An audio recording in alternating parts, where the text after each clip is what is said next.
Bonjour chers amis, aujourd'hui nous allons parler d'un sujet très délicat qui s'appelle Hanouka, la fête de la lumière. Qu'est-ce que c'est la fête de la lumière?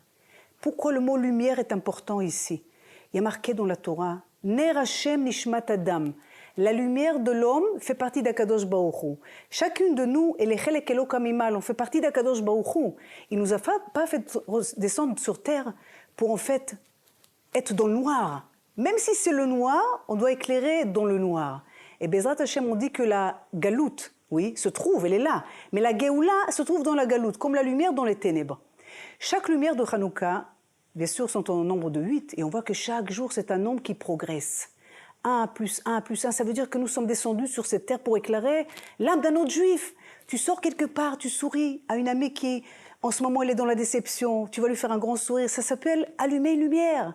Et voilà, tous les jours un peu plus, jusqu'à ce qu'elle devienne une avocat, Gdola, une grande lumière, unis le peuple juif tous ensemble pour recevoir Mashiach Tzidkenu. Et sachez que cette lumière-là, c'est le Achdut de Am Israël. Encore une lumière, Akadosh Baruch Hu, il dit, je descends vers vous, Eredana vers je descends en plus bas des Hanouka, c'est le moment le plus fort où Akadosh Baruch Hu descend vers les gens qui sont très très très loin de lui. Pourquoi? Il nous rend visite à ceux qui sont malades. Mais comme nous sommes tous un petit peu malades, on a besoin de la guérison.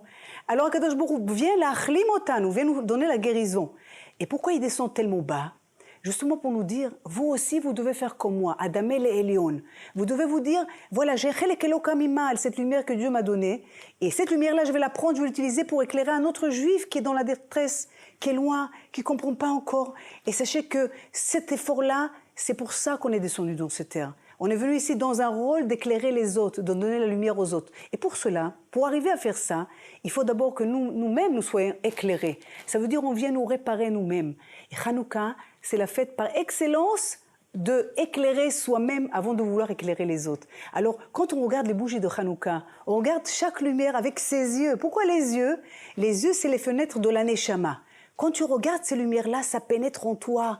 Une lumière à l'intérieur, ça te remplit de Or Gadol. Et après, tu peux, par cette lumière, éclairer les autres. Pas seulement physiquement, spirituellement, psychologiquement, avec amour. Parce que l'amour, c'est la lumière. Ve'afta, lereacha, kamocha, c'est toute la Torah. Si tu commences par éclairer avec amour les autres, forcément qu'Akadosh Baruch Hu, il te rejettera cette lumière pour que tu puisses continuer. Donc chacune de nous, c'est une lumière. Alors, Banu Choshech Legaresh, on est venu pour chasser les ténèbres. Comment on fait ça? En amenant un peu plus d'amour dans notre maison, vers nos enfants, vers notre mari, vers les autres, pour tous ceux qui nous entourent. Mais pour cela, il faut absolument avoir la simcha. Et Zot Hanouka, le dernier jour de Hanouka, il faut regarder les lumières de Hanouka et ne pas quitter les 8 lumières en même temps et de demander à ce moment-là la délivrance, les délivrances.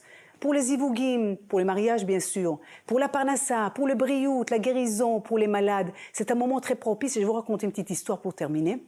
J'arrive un jour dans un moshav, c'est moshav Matana, il se trouve pas loin d'ici, et la Balat Habayit, elle me dit, écoute, Révital, il n'y a pas de lumière. Tout le moshav est dans le noir, c'était le 5e bougie de Hanouka. J'ai dit, ah bon, qu'est-ce qu'on fait alors? Elle m'a dit, écoute, on va allumer les bougies des tzadikim. La Hanoukia, elle est déjà allumée, et avec ça, on va commencer la Frashat Chala. On a commencé à faire la Frashat Chala. Écoutez bien, la seule maison de tout le Yishuv qui était éclairée, c'est cette maison-là. Quand on est sorti, on a quitté la maison, on regardait à droite, à gauche, et on s'est dit, tout est encore dans les ténèbres, c'est pas possible. J'ai dit à Aura, quand je suis arrivée, elle s'appelle Aura, c'est pas pour rien, j'arrivais chez moi, j'ai téléphoné, Aura, dis-moi, est-ce que la lumière est revenue dans votre Yishuv? Elle me dit non. Le lendemain matin, à 8h, elle m'a appelé pour me dire que seulement à ce moment-là, tout le monde a reçu la lumière. Jusque-là, c'est la seule maison qui était éclairée, grâce à Nero de Hanouka, avec Afrashat Chala, et la Achdut d'Am Israël dans une seule maison, pour s'unir, pour amener cette lumière vers Akadosh Baruch Hu. Donc forcément que toutes les prières sont entendues quand on est unis comme ça par l'amour du prochain, qu'on veut donner de soi. Le don de soi, c'est un cadeau, c'est une très grande lumière. Et Hanouka se termine le 8e jour, Zot Hanouka. Alors, je prie pour vous que Bezrat Hashem, Bezot Hanouka, et avec chaque lumière de Hanouka, vous allez réussir à vous éclairer un peu plus chaque jour dans une bonne action, un beau sourire, un peu plus d'amour, un peu plus de vitour. Chacune de nous a un travail à faire. Et Bezrat Hashem, qui est Bezrat Hashem Siyata Dishmaya, Bracha Vatzlacha, dans tout ce que vous allez faire, et que toutes vos prières soient exaucées, Bisrout Hanouka. Amen, Ken Yiratzon.